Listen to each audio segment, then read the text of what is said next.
Danny, how you doing, man? Good. How are you doing? I'm doing great. This was totally unexpected. This Yeah. is Well, a 1-2 punch right here. did you realize I didn't even I didn't like coordinate this at all with Scotty D, who was just on. I was the one in the chat, and then all of a sudden he popped on. I was like, what? That's weird. No, Oh, it's me. well, how you doing, man? It is I'm good. Yeah. it is good to see you. Had a great conversation. I don't know if you were watching, but I had a great conversation with Scott. And Oh, I did. I was watching it. I was in the chat, kind of going, "Hey, what the heck?" He called me a jerk and said all this stuff. that's right. Well, I mean, who among us was not a somewhat of a jerk as a high school student, right? Yeah, this typical millennial to a boomer, right? Yeah, yeah. That's kind of how it works. Well, I don't even think that that's generation specific, man. When you're young, you're stupid. You think you know it all. You do stupid things. Yeah. That's just And we were church. We called ourselves church punks because we were in church and we were just like young pastors' kids that were running around causing a muck to everybody. that's cool though. That's cool. That's like the preacher's daughter, right? The irony of a preacher's daughter. She's usually the most fun gal in the group. Just saying. It's stereotype, a hideous one. I'm sorry if you're a preacher's daughter. Most preachers' daughters that I know, they run off and do the wrong things and disgrace the family later on in life. So that's how it works. Yes. They're I was just saying to Scotty D, I was like, we need to get Gary, aka Jim, on the show, like in the conspiracy segment. I think that would be so funny to have you do a conspiracy and then talk it through. Then we can discuss it with you. It'd be funny. Oh man, I'm all over it. I am all over it. Now, I don't consider myself a conspiracy theorist, but I could play one on TV. I think you do good. Especially, you just got the right background for it too. It looks like you're some kind of personal investigator, private investigator. You're a washed-up cop. I like to pretend like I know who you are by looking at your background. I'm a cop 3 days from retirement. I'm bound to die in the next 36 hours. Yeah. I'm all washed up. It's inevitable. Retire and live on a boat. Yeah. Live on my boat with my wife. I don't want a desk job. It's gonna happen, man. It's gonna happen. Yeah. Well, I'm hanging out in an Applebee's right now, as you can tell. That should be your first clue. Is this real background or the green screen background that has the picture of what is behind you? No, that's real. That's totally real. That's the real one. Let me find you some. I usually throw my cozy at it. Well, it was off That's camera. how we know if things are real or not. Yes. Yeah, because I do have a green screen, and I have a shot of this, and I have for the search engine video, I literally did that. I had a totally green screen because I knew I was going to move around and be in different windows, so I just threw up the same background. I like that. It's sneaky. That's pretty. Yeah, but I'm wide open about it. It's like I like having it open, but oh man, there's the dog again. Oh yeah, dude. I can see him, but that I didn't see it move last time, and it's still in the same spot. I think you're lying to us, Danny. It's all this whole thing. I'm in Australia. It's not even real. The dog's not even real. None of this is real. It's that is what we call Israel. It's so not real. Anyways, yes, he's sleeping. It's hot here, man. Yeah, sleeping. We're oh look, he did move. Damn, that was nobody can see. Well, no, so they can see it. There went my conspiracy theory. I was sure that aliens had killed your dog. I can't wait for the alien conspiracy that we're gonna do on our show. I love looking into that kind of stuff. But I did want to say something about this Epstein thing. Oh, please do. I think it's interesting. I find it, first of all, everything you're saying seems accurate. I mean, the whole thing that he killed himself, probably not. It's just nothing adds up with that. Like a lot of things that happen in our country or in your country, since I'm not here right now, here, there. I don't know how to describe that. But I think that what's weird is that, we're all thinking fake news and all this stuff, but also she just starts talking about things and we all buy into it. We're all buying it. You know what I'm saying? Like all of a sudden we're buying every single thing that she's saying. Like, so it makes me think, there's something going on that's a little bit deeper, and they're completely distracting us by releasing this. Or like, I always like to think there's got to be some kind of a weird way that that we know this information or why it got leaked. They know what they're doing. They're pretty good, and I'm sure that what she's saying is probably true. So I don't need to think the whole thing's a conspiracy. But it's like all of a sudden this lady's coming out. It's like, I knew this 3 years ago. It's like no one's saying, hey, Alex Jones knew this 10 years ago. Nobody's saying anything like that. So it's just all of a sudden she's got all this credibility and we believe her. So what's she going to say next? Donald Trump did this or that, and everyone's going to buy it because we bought the whole other thing that she did. So that's all I wanted to say. Oh, sure. No, that's great. I'm glad you went conspiracy theory and pulled it back real fast. But did you see the follow-up? She, of course, had to come out and apologize profusely, and it was a complete lawyerese response to this. I don't have it called up. I wish I did, but it was hideously, it wasn't really that they quashed it. It's because we didn't have enough evidence. And she's talking about corroborating witnesses that she'd interviewed in those those clips. And the reason I believe it, Danny, is because I was in broadcast for 10 years. I worked at two local stations here for a Fox affiliate and an independent. And I've watched those reporters hot mic takes because almost everything is recorded, and they know that. Yeah, true.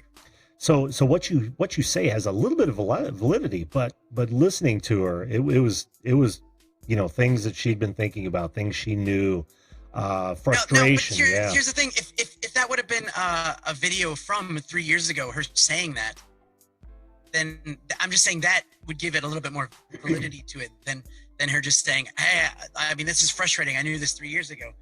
By the way, I'm not standing up for Epstein or anything like that. I believe that whole thing is just whacked up and big time. And everything that we all kind of think we know about it is probably true and crazy, and it's probably actually worse. It's worse than we think.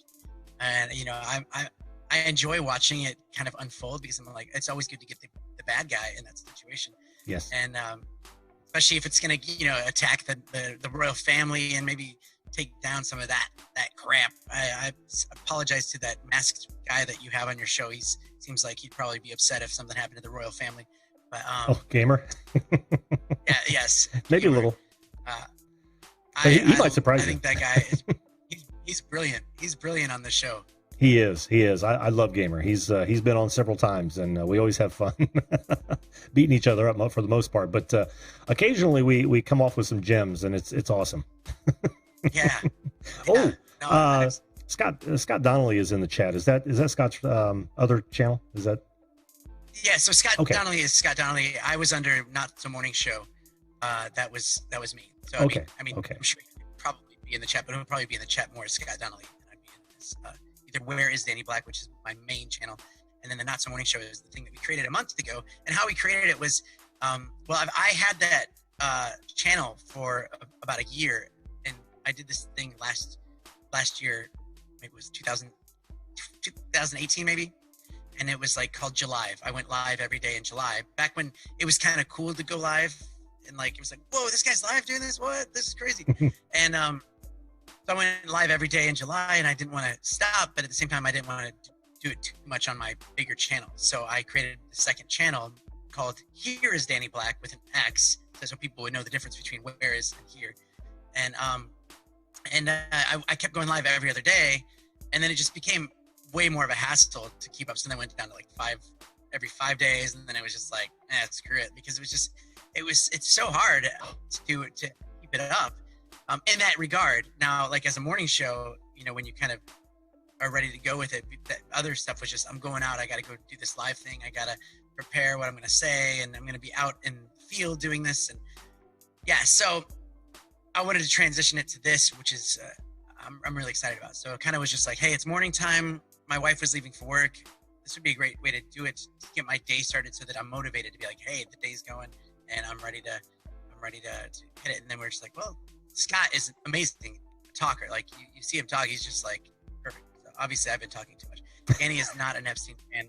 Scott just said, I'm looking in the chat. I just realized I haven't been looking in the chat, which I think is funny about, being live and going live is just every day, 5 days a week. You learn a lot about how to grow. And I think one of the biggest things is not getting sidetracked by the chat, and that is the hardest thing. It is. So like, because it's use the chat as a tool to kind of move the conversation, but then like if someone throws you off like big time, and then you're like, what and then it's just like, derailed. It's tough. So finding that middle section. By the way, also, sorry, I keep saying by the way, I have all these parentheses open and I'm going to close them at some point. But as a producer of the show, I have this problem, and I was thinking maybe you might have it too, but your background music is really low, like barely even in there. I know. So for me, whenever I have it on, it's too loud for my headphones. Like I feel like it's way too loud. So I turn it down, but then it's like non-existent in the show. So yeah, I just wanted to let you know. Oh, no. I appreciate that. Tell me that. Yeah. No, I totally appreciate that. And I'm entirely aware of it as well. And it's really because I'm looking for some new music, but I bump it up in the guest cuts for that very reason. The show itself, sometimes it doesn't call for music, and me being a one-man band here, it's tough to remember, turn it down when it's appropriate and that sort of thing. So I just kind of keep it on real low in the background for now, and until I find something that's even more appropriate. I'm kind of getting tired of this music, honestly. That's my struggle too, is finding that right music. Like that is tricky. You want something like that's there and the perfect volume, but it does not distract from what's going on. Exactly. Moving. And you're a musician, right? What do you play? Drums and vocals. Drums and vocals. So I should say percussion. You go out on a gig and you just hey, that's just you by yourself. You do a solo show.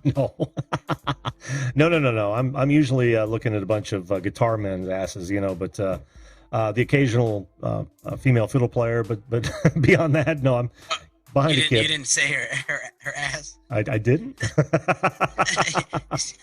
Well, so the guy's asses, and then occasionally a female. Oh, yeah. Fiddle player's ass. Yeah, I'm not purposely looking at it, but I have no choice, unless I'm on my Cocktail Kid, which is that one that you probably saw over my left shoulder. You shouldn't be talking about asses and then say cocktail, just so you know. The Cocktail Kid. Then you're on the other side looking at. Okay, dude, I'm a guitar player. Oh, cool! Very cool. Very cool. No, I put those two things in the same sentence and/or paragraph for more views.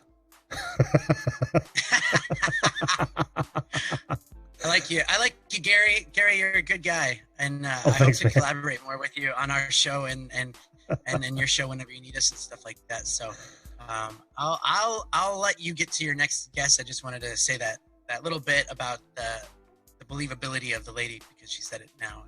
All that good stuff. So. No, it was a great point, Danny, and I appreciate you coming up here, man, and at least throwing that out there, because that's something that I do consider normally, but just not in this case. So thanks for that, man.